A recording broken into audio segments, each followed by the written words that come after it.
In the language of which I speak, instead of the word man, 7 words are used, namely man number 1, man number 2, man number 3, man number 4, man number 5, man number 6, and man number 7.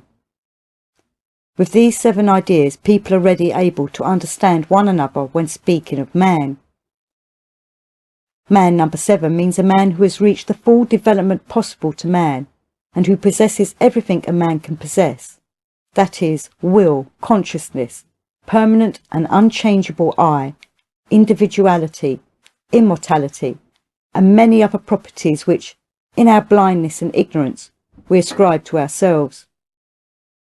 It is only when to a certain extent we understand man number 7 and his properties that we can understand the gradual stages through which we can approach him, that is, understand the process of development possible for us. Man number 6 stands very close to man number 7. He differs from man number 7 only by the fact that some of his properties have not as yet become permanent. Man number 5 is also for us as an unattainable standard of man, for it is a man who has reached unity. Man number 4 is an intermediate stage. I shall speak of him later. Man number 1, number 2, and number 3. These are people who constitute mechanical humanity on the same level on which they are born. Man number 1 means man in whom the centre of gravity of his psychic life lies in the moving centre. This is the man of the physical body, the man with whom the moving and the instinctive functions constantly outweigh the emotional and the thinking functions. Man number 2 means man on the same level of development, but man in whom the centre of gravity of his psychic life lies in the emotional centre. That is, man with whom the emotional functions outweigh all others. The man of feeling, the emotional man.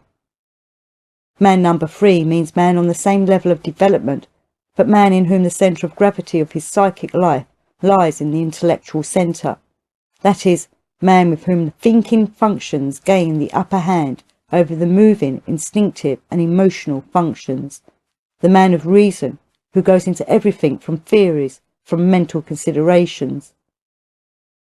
Every man is born number 1, number 2, or number 3. Man number 4 is not born ready-made. He is born 1, 2, or 3, and becomes 4 only as a result of efforts of a definite character. Man number 4 is always the product of schoolwork. He can neither be born nor develop accidentally, or as the result of ordinary influences of bringing up, education, and so on. Man number 4 already stands on a different level to man number 1, 2, and 3.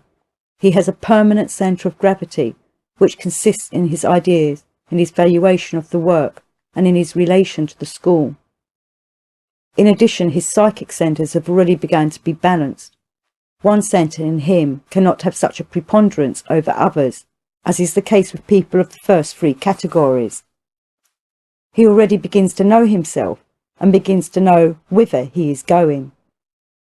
Man number 5 has already been crystallised. He cannot change as man number 1, 2, and 3 change.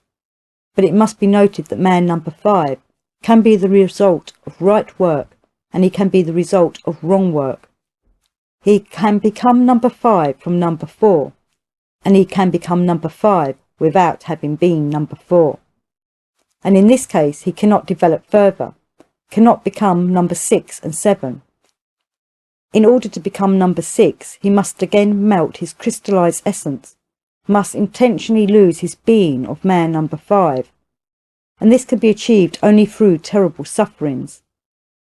Fortunately, these cases of wrong development occur very rarely. The division of man into 7 categories, or 7 numbers, explains thousands of things which otherwise cannot be understood. This division gives the first conception of relativity as applied to man. Things may be one thing or another thing according to the kind of man from whose point of view, or in relation to whom, they are taken. In accordance with this, all the inner and all the outer manifestations of man, all that belongs to man, and all that is created by him, is also divided into 7 categories. It can now be said that there exists a knowledge number 1, based upon imitation or upon instincts, or learned by heart, crammed or drilled into a man. Number 1, if he is man number 1 in the full sense of the term, learns everything like a parrot or a monkey. The knowledge of man number 2 is merely the knowledge of what he likes.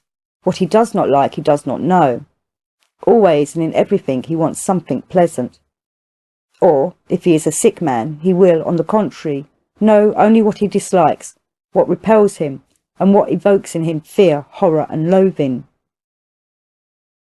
The knowledge of man number 3 is knowledge based upon subjectively, logical thinking, upon words, upon literal understanding. It is the knowledge of bookworms, of scholastics.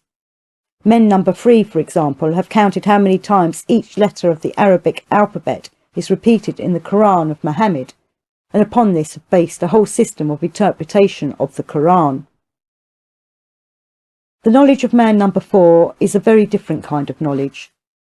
It is knowledge which comes from man number 5, who in turn receives it from man number 6, who has received it from man number 7.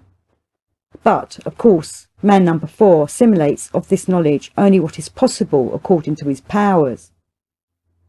But in comparison with man number 1, man number 2 and man number 3, man number 4 has begun to get free from the subjective elements in his knowledge and to move along the path towards objective knowledge. The knowledge of man number 5 is whole, indivisible knowledge. He has now one indivisible I, and all his knowledge belongs to this I. He cannot have one I that knows something which another does not know. What he knows, the whole of him knows. His knowledge is nearer to objective knowledge than the knowledge of man number 4. The knowledge of man number 6 is the complete knowledge possible to man, but it can still be lost. The knowledge of man number 7 is his own knowledge, which cannot be taken away from him. It is the objective and completely practical knowledge of all. It is exactly the same with being. There is the being of man number 1, that is, the being of a man living by his instincts and his sensations. The being of man number 2, that is to say, the being of the sentimental, the emotional man. The being of man number 3, that is, the being of the rational, the theoretical man, and so on.